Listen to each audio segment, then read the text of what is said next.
What's going on, guys? Zuko back with another War Within video. Hope you're all doing very well. We are going to talk about the Farseer rotations. Some of you guys were asking in the comments about how to do this build, how to play it. Is it different than the Storm build? We're going to dive into all that today. A lot of people up until now have been playing the Stormbringer build, and it's still a good build, don't get me wrong. There's lots of people that are still playing. I think Petco's still running it in some of his keys that he's doing. So if you're still playing the Storm build, that's fine. I do want to focus on the Farseer build, what changes rotationally, how that kind of works. Let's look at the talents really quickly. If you're running Echoes of the Great Sundering, which I think Petco is doing right now, I think a lot of the bigger shamans are doing this right now. I might have to start looking at it now that I'm past the plus 12 stage and it's really going to start to matter. Echoes of the Great Sundering doesn't really matter until you're into the higher key level because the mobs that you're killing need to last longer. If they don't last very long, then you're barely even going to get value out of this thing because you're going to like press your LE Blast and then you're going to be ready to press your Earthquake and then the pack's going to be basically dead. So don't worry if you don't like Echoes of the Great Sundering. You don't have to play it. It's okay.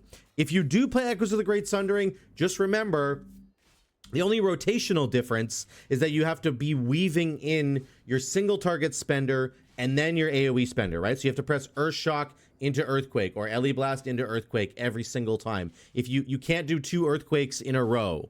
I mean, you can, but typically that's not what you want to be doing, okay? If you want to take full value out of this, okay? If you're not running it, don't worry about it. You can just get super big lightning rods and it's totally good, okay? Here's what the talent tree kind of looks like, okay? I've been flexing talents around here or there. I was trying Flame Tongue when I was doing my plus 12 run yesterday, which I got all of them done, by the way, which is really, really cool. So that's awesome. But you can run Flame Tongue if you want. It's not really, it's not the best. I was doing it to buff LE Blast. Here's a pretty good talent tree layout right here, and I will link it down below, okay? You've got important buffs to remember, things like Master of the Elements. So in a single target environment, rotationally speaking, you must press Lava Burst in between every other ability, okay? I'll show you that right now really quickly. So without any cooldowns here. So we're going to go, I'll just get my ancestors out. We're going to go Lava Burst and then Lightning Bolt. And then Lava Burst and then Lightning Bolt. Because we keep getting this buff right here. Your next ability is 15% stronger. Okay, now we do LE Blast. We have a buff. Especially if you're doing LE Blast. You need to do Lava Burst into LE Blast every time. Don't mess that up, okay? You basically don't ever want to cast Elemental Blast unless you've cast a Lava Burst beforehand, because you're just missing 15% more damage, okay? That's what it means.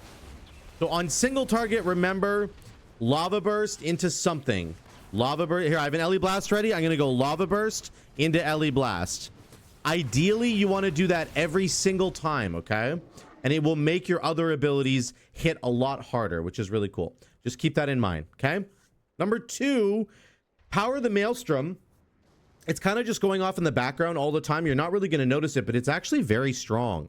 And it fits a lot better with the Farseer build because Farseer casts a lot more Lava Bursts than the Storm build does. The Storm build basically never casts Lava Burst, ever, because you get so much more value from pressing your lightning abilities, right? There's a chance that you can proc Awakening Storms, yada, yada. So in this build, we get a lot more value out of Power of the Maelstrom. So just, you don't really have to worry too much about it, but just understand that it's going off in the background. And it's good to be weaving in Lava Burst. In an AoE situation, you are not weaving in Lava Burst just to hope to proc Power of the Maelstrom. That you don't want to do that. It's not worth it. Just do your AoE rotation, which I'm going to talk about in a second, and don't worry about the Power of the Maelstrom so much in the AoE environment. Just kind of know what's going off in the background, okay? That's the rest of it. The rest of the talents are self-explanatory. We have, AoE here. We've got our Ascendants here. I am running 2-minute Ascendants. I'm always running 2-minute Ascendants now because I really enjoy it, okay? And I think it's more flexible.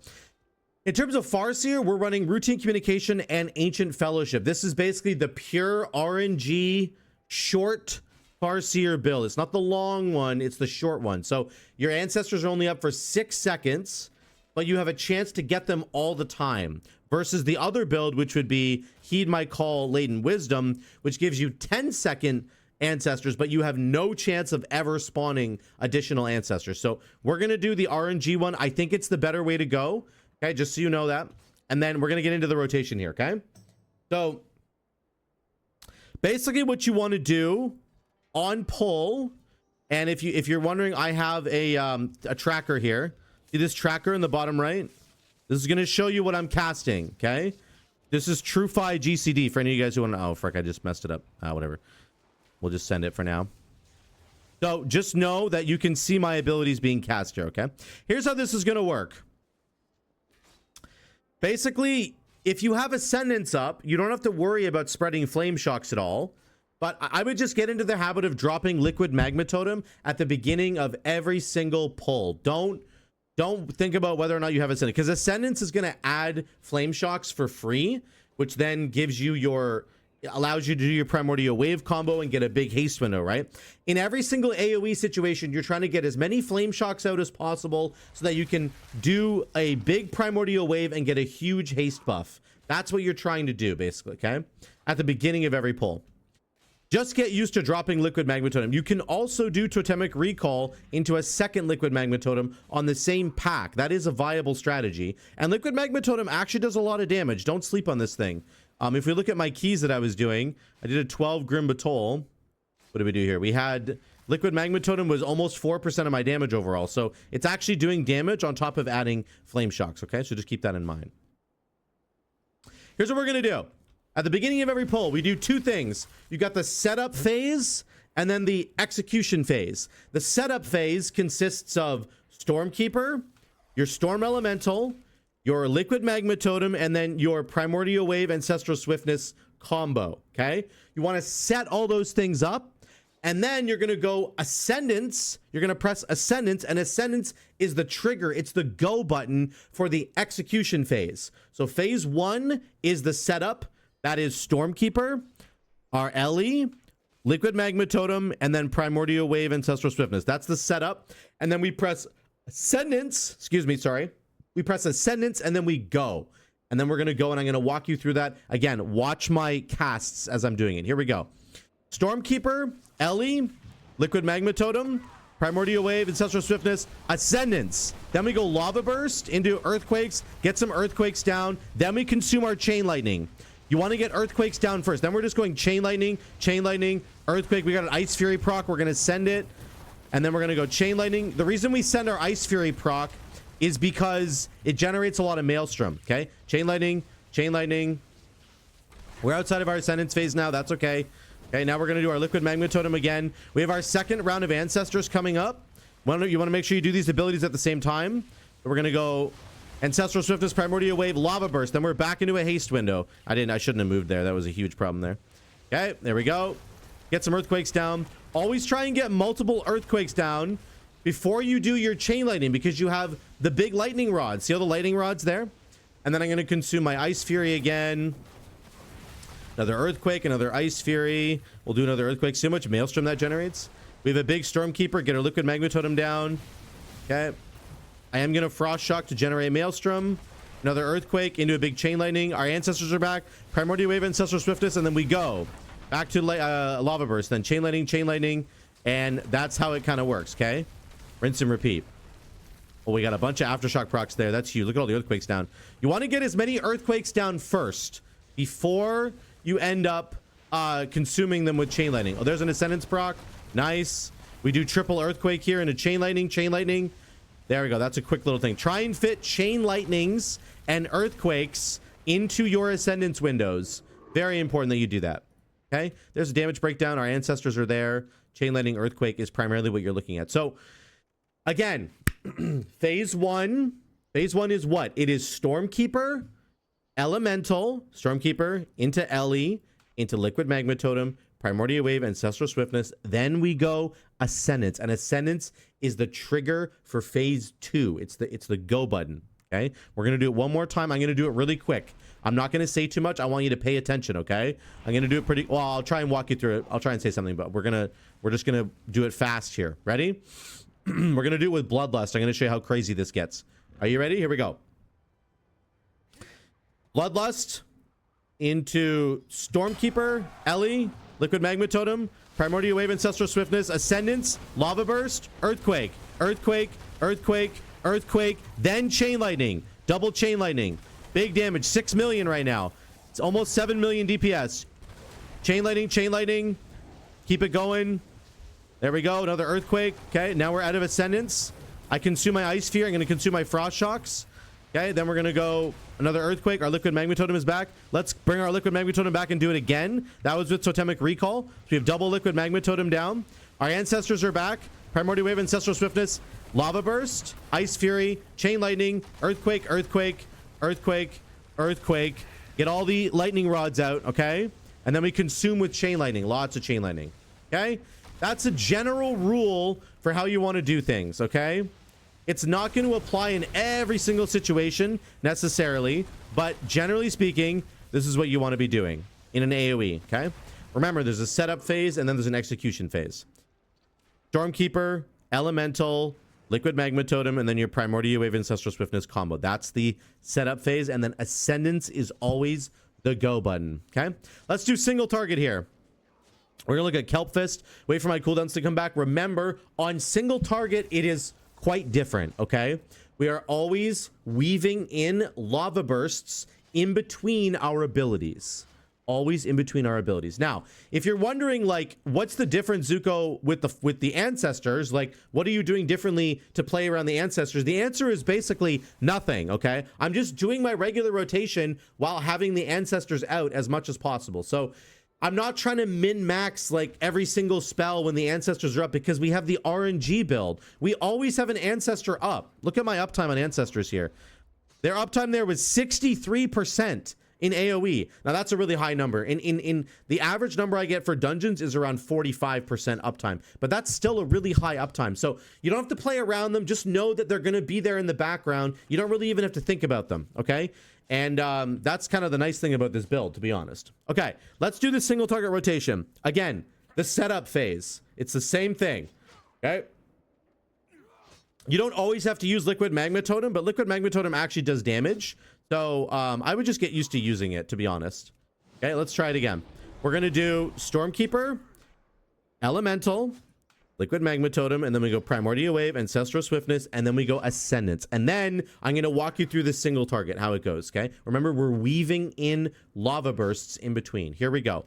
Stormkeeper, Ellie, Liquid Magma Totem, Primordial Wave, Ancestral Swiftness, Ascendance, Lava Burst, Lightning Bolt, Lava Burst, Ellie Blast, Lava Burst. Then we're going to go with our Ice Fury, Lava Burst, Lightning Bolt. Okay, Ice Fury, and then Lava Burst, Ellie Blast. And then we're going to go Lava Burst, Ellie Blast, Lightning Bolt. We'll do the Ice Fury there. We'll do it again. Lava Burst first, into the Ice Fury. Then we go Lightning Bolt. We're going to hold our Ellie Blast till we get a Lava Burst back up. Then we go. Actually, I'm going to hold it again. Watch this. We're going to go Primordial Wave, Ancestral Swiftness, Lava Burst, then Ellie Blast. Okay, Lava Burst, Ellie Blast. We'll put our totem back down. Okay, there we go. And then we're going to go Lightning Bolt, Lava Burst, Ice Fury, Lightning Bolt. We'll do the Ice Fury again. Lava Burst, Ellie Blast, Lava Burst, Ellie Blast again. We got to reset. Then we'll go Ice Fury, get our Stormkeeper up again. Lava Burst into Lightning Bolt.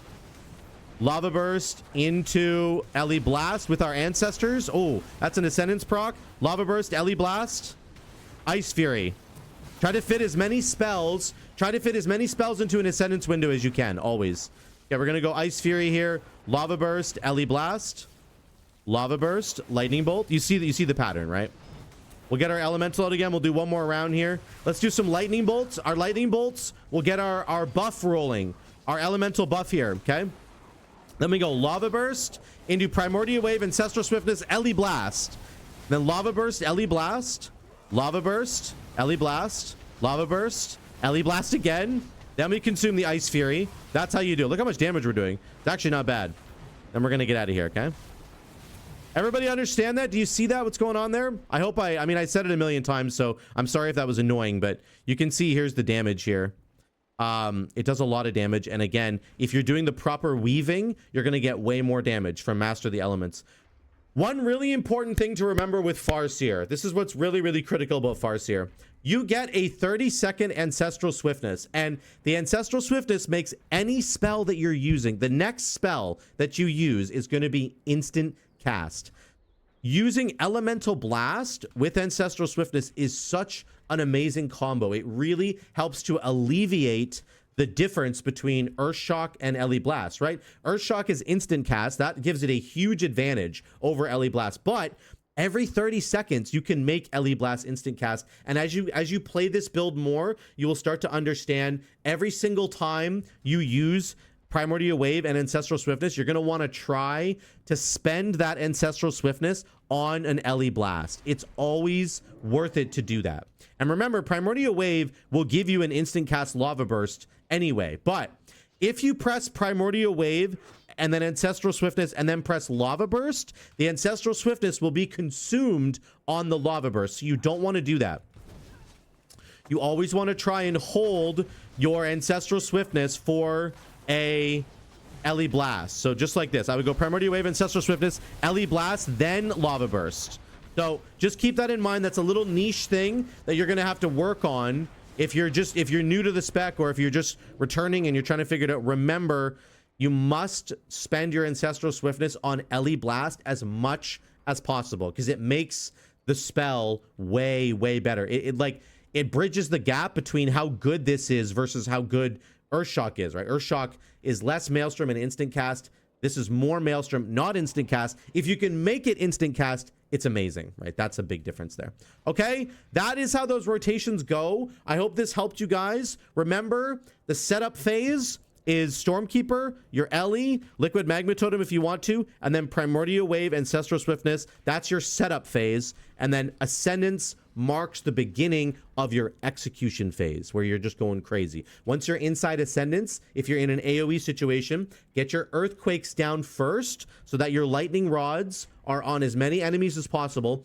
Then do your Chain Lightning. Lots of Chain Lightning. Make sure your Stormkeeper Chain Lightning, you want to hold it until you get a couple of Earthquakes down for sure, okay? Then you can let it go and it'll do so much extra damage, but because of Lightning Rod, okay?